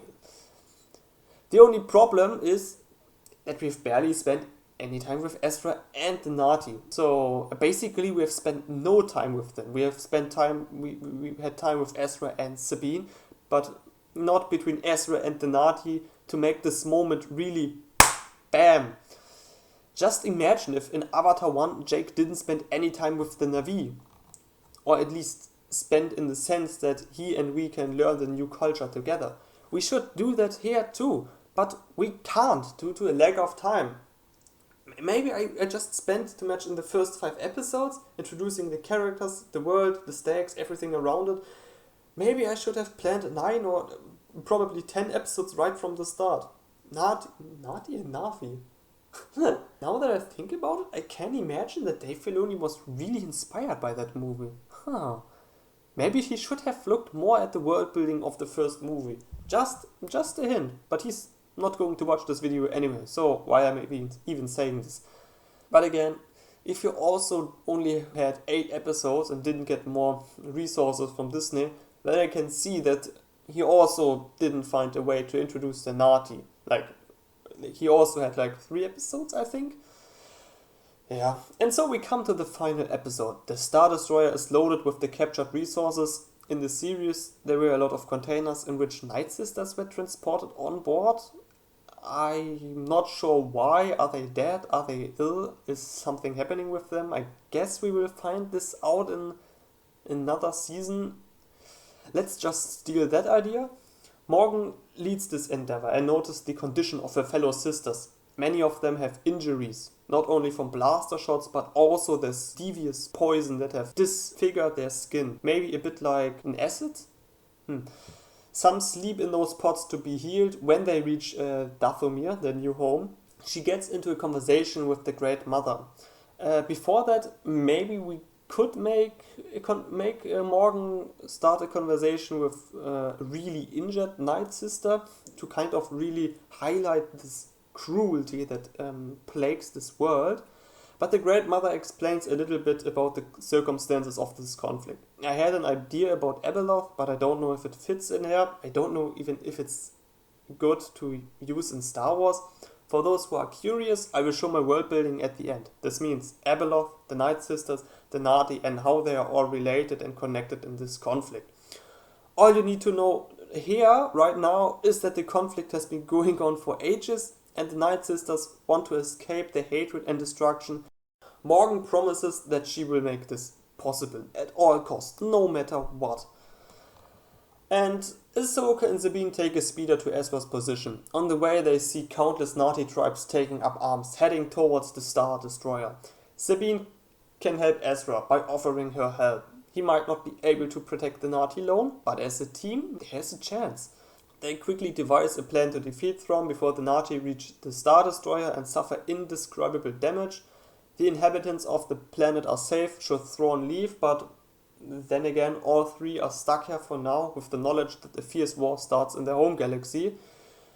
It would be best to destroy Thrawn on the spot and protect the Na'vi in the process. But Ahsoka also doesn't want to be the cause of the Night Sisters' extinction. Ezra reacts a little bitterly, due to the fact that he's fought them for years, but has ultimately to agree. In the meantime, the droid has made Ahsoka's ship conditionally operational again and comes to support them. Very handy indeed. They remove the transmitter from Sabine's shoulder. For those wondering where that suddenly came from, Sabine woke up in a new cell in the 6th episode, complaining about pain in her shoulder. Later, Thrawn is seen watching her on a hologram, and I didn't really say it clearly, but I guess everyone got it. Everyone gets a silver cloak, which is finally fully explained by Ezra. It hides not only from most sensors, but also from the Force. Now Ahsoka looks like a young Gandalf. Well, almost. Meanwhile, a group of Night Sisters who have been monitoring Ezra get intercepted on their way home by Shin Hati. This is where conflict arises. Shin Hati accuses them of using magic to forcefully separate her from Balin, while the Night Sister call her tainted blood and a monster. How dare she follow a Jedi while Dathomir's blood flows veins? It escalates and Shin Hati kills them all in blinding rage. Ahsoka and Ezra and Sabine have trouble breaking into the base due to the increased security measures. It comes down to a duel between Morgan and Ahsoka. Here, Morgan must decide to stall for time so that her arc can go smoothly. From someone who wants to resurrect her people so that she can lead them, to someone who sees the state her sisters are in and sacrifices them out of love for Dathomir. To do this, she has to make this decision herself, but for this to work, we would have to spend more time. Like, for example, she visits the hospital, talks to an injured Night Sister. Like, we really need to get the conditions and how heavy both sides have suffered. A conversation with the Great Mother just isn't enough. Like, it's the same problem I have with Ezra and the Na'vi. I just can't do more with the limited time. The final in the Ahsoka series didn't work for that same reason. They fight their way up to Thrawn, who doesn't feel dangerous. No viewer believes his return will ignite another war. I mean, he actually just doesn't feel competent and more like a joke figure. Oh yeah, I'm smart, but actually I'm stupid. Morgan does save for Dathomir, but again, it wasn't introduced enough. maybe Dave Filoni also thought about it and knew it wouldn't work, but didn't have another option, as 8 episodes was all he was allowed to do. I don't know. The YouTuber The Power of Stories has set up 7 rules in 2 videos, which he uses to explain what makes a good, epic and memorable fight. Link to his channel in the video description. A final fight should fulfill at least some of them, if not all of them.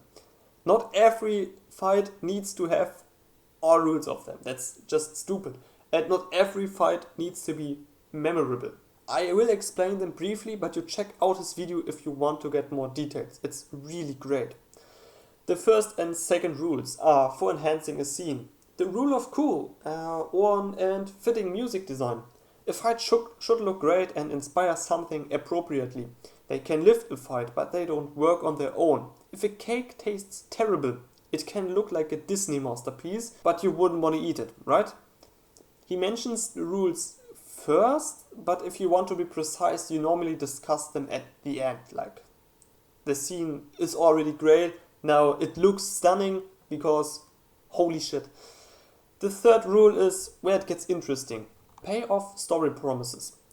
If a weapon is introduced, it should be fired in the last act. Perhaps our protagonist has learned something from the antagonist and at the beginning and now uses this knowledge to defeat his opponent unexpectedly. Maybe we are promised how badass this character is, and in the end we finally get to see his true potential after only seeing bits and pieces of his abilities. What does it look like when those abilities we saw at the start or in the middle are used to their full potential? Don't forget, we don't want to introduce new abilities. We used what we already know and find new creative ways to make those abilities shine stronger than ever before. The category is definitely not my strong point, I have to admit that. Rules 4 and 5 are very much intertwined, reinforce the story or character theme and contain emotional weight. Luke has a duel with Vader and spares him in the end because he can still see the good in him. The story is about Luke and how he follows the teaching of the Jedi. The battle also has an emotional weight, precisely because he fights for his friend and wants to bring his father back into the light. And in the end does not fall to the dark side like his father did, but stays true to himself. It's the weight of saying goodbye to character that we love so much and gotten to know for so long. We don't want them to go. We don't want that something harms them. And a good author can exploit this really great. The 6th rule, have stakes, is kind of self-explanatory. Not only is the fate of the galaxy at stake, but so is the fate of the people we and Luke care about. We and Luke don't want something cruel to happen, and the galaxy is just there. If they win, yeah, it's bad, but we just care about the relationship between our characters. Rule 7. The battle has to be believable. So just don't shoot a spaceship through the pursuers at light speed, like episode 8 did. This is like, yeah. Renders all past battles useless. If we take this rule to heart, it's pretty easy to explain why the Ahsoka series has such problems getting any emotion out of you in the end. I'm sorry to admit that I'm pretty bad when it comes to rule 3 and 4, probably because I just have a different approach to writing stories, but I've never been a fan of themes. I can't think of any character development or theme worth mentioning in the Ahsoka show. If anyone has any ideas, feel free to post them in the comments. I don't know. All characters are just there. There's no real development. The stakes are there in theory. The fate of the galaxy depends if Thrawn returns or not. This is usually perfect. It's a stake that is there, but we not really care about, because the characters and what is happening to them is much more important. But it should have been introduced earlier that Thrawn is a threat we should be afraid of. Not only does he seem like an idiot who keeps wasting resources, but we have no idea what the remnants of the Empire are up to and how strong they are. It's just empty words that someone has said. Why should we be afraid of that? Morgan is also fighting because she was told to. We don't know her connection to Thrawn, nor do we understand her situation as a Night Sister. There's no emotional weight here. The same goes for Ezra and Sabine.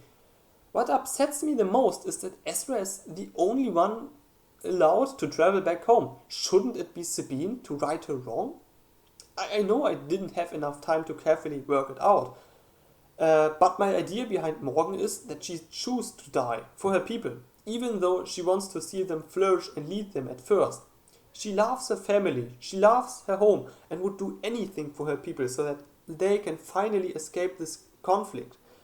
I just needed more time for that. I also really didn't introduce the connection that Morgan and Thrawn share. It just feels impossible. And maybe Dave Filoni had the same problems. I can't tell you that.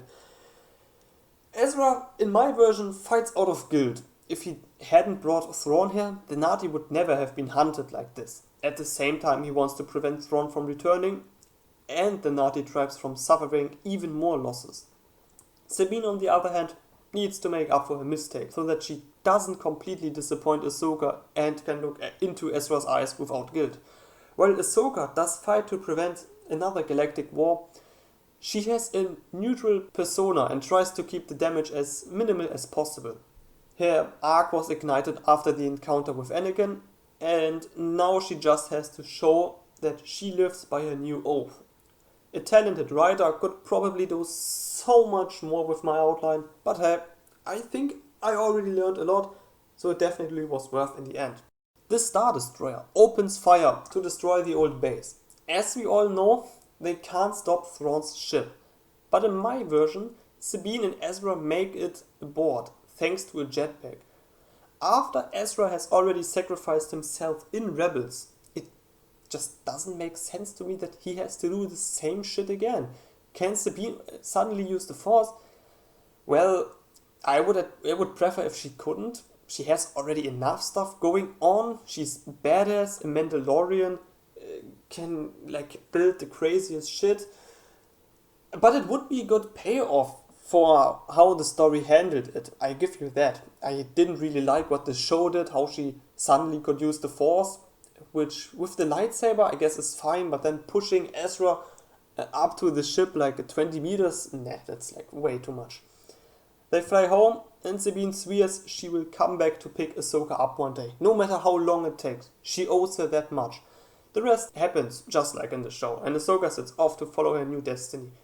Baylan stands on the father figure, this huge thing. Shin-Hati struggles with her visions from trauma, and Hera meets Sabine and Ezra again.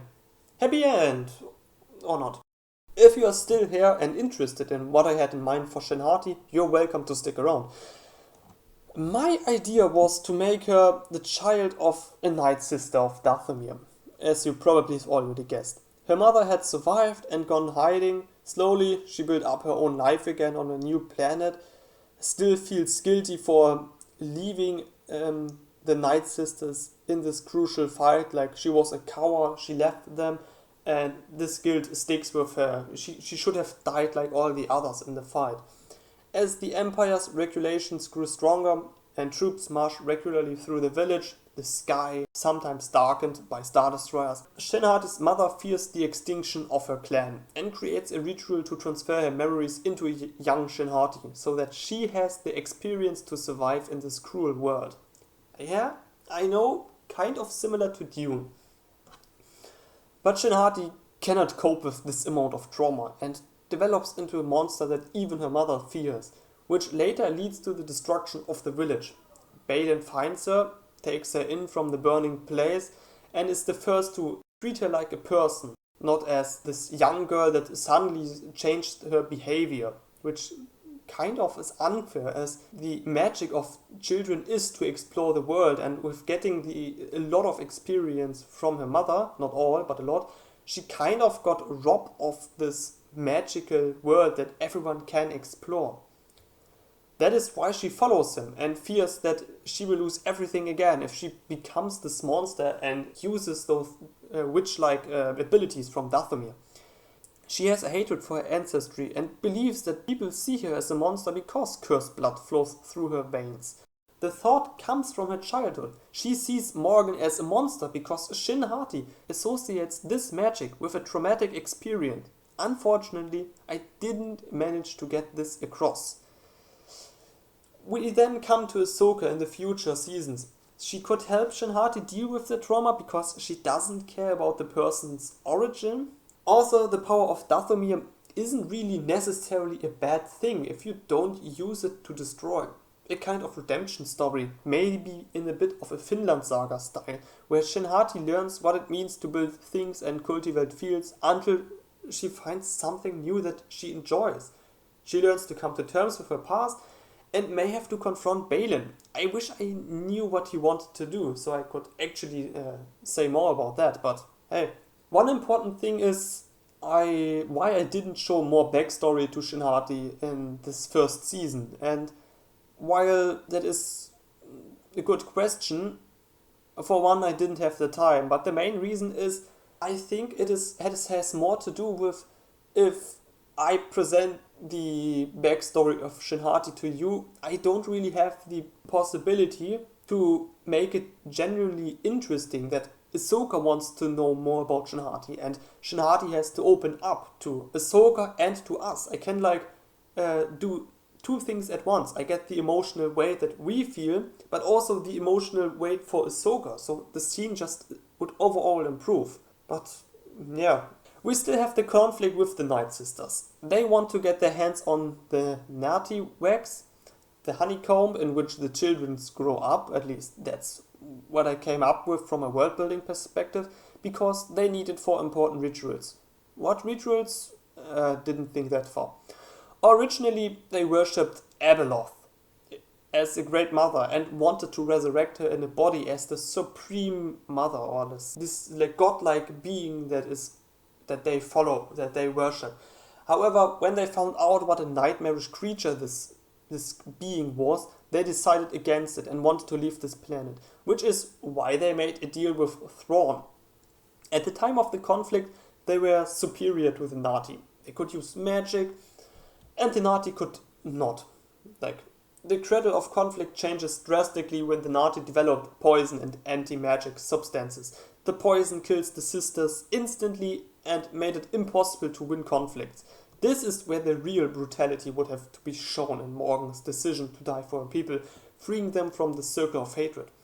Then Thrawn came along and everything changed.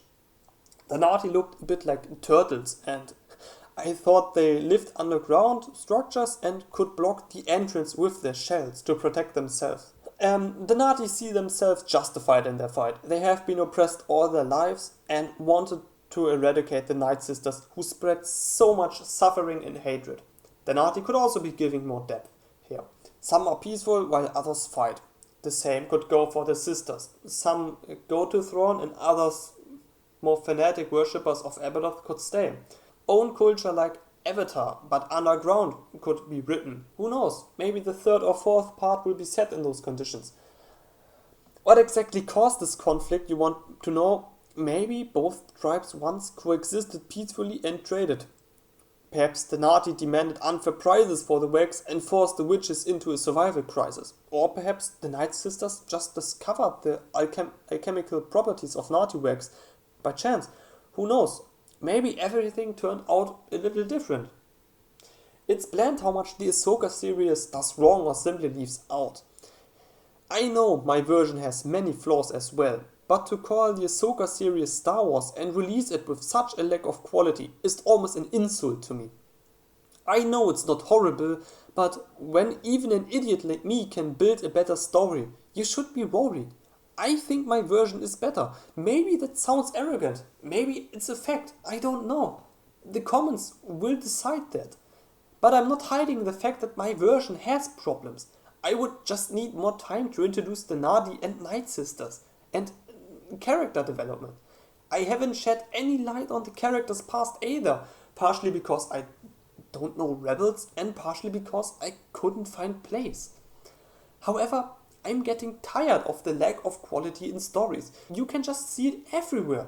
Diablo 4 doesn't even understand Lilith and doesn't manage to build the world around this character properly.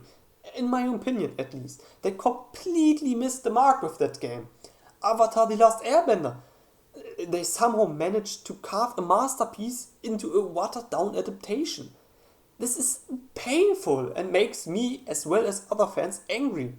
But in the end, We fans are always portrayed as the problem.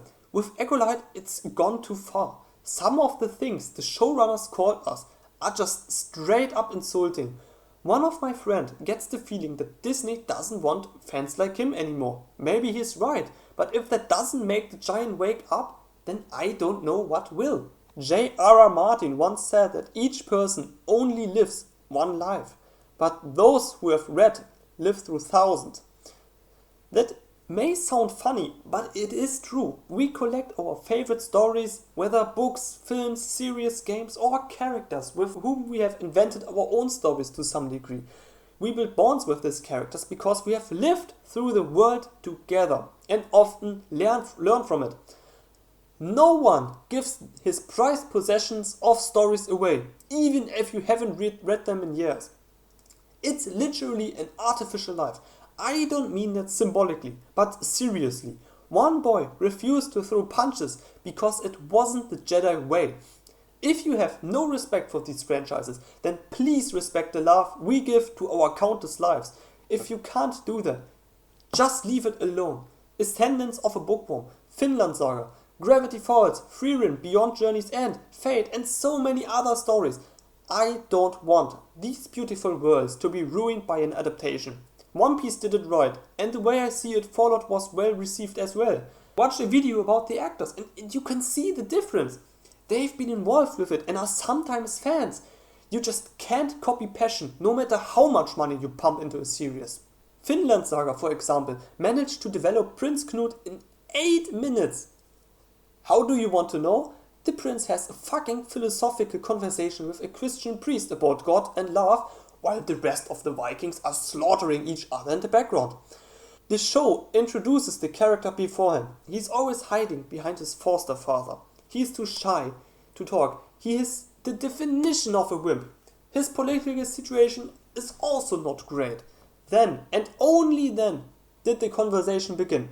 8 minutes. In 8 minutes, the Prince of Chicken turned into an absolute gigachat, ending the conflict and uniting the two hostile factions. 8 minutes!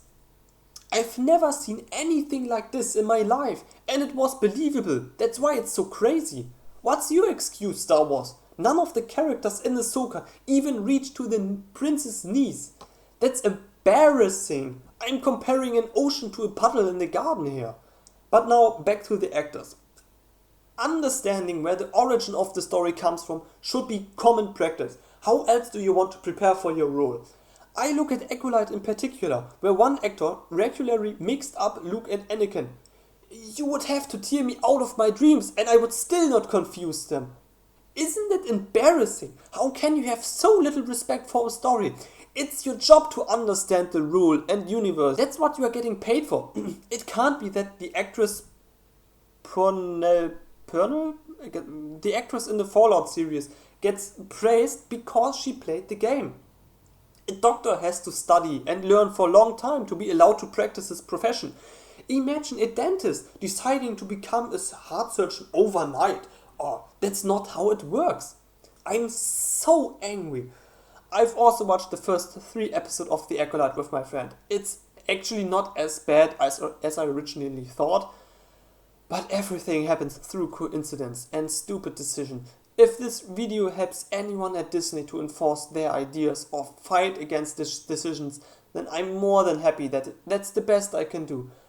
I hate to drag Filoni's show through the mud. After all, I have no idea how much the creative freedom is taken away from him by Disney.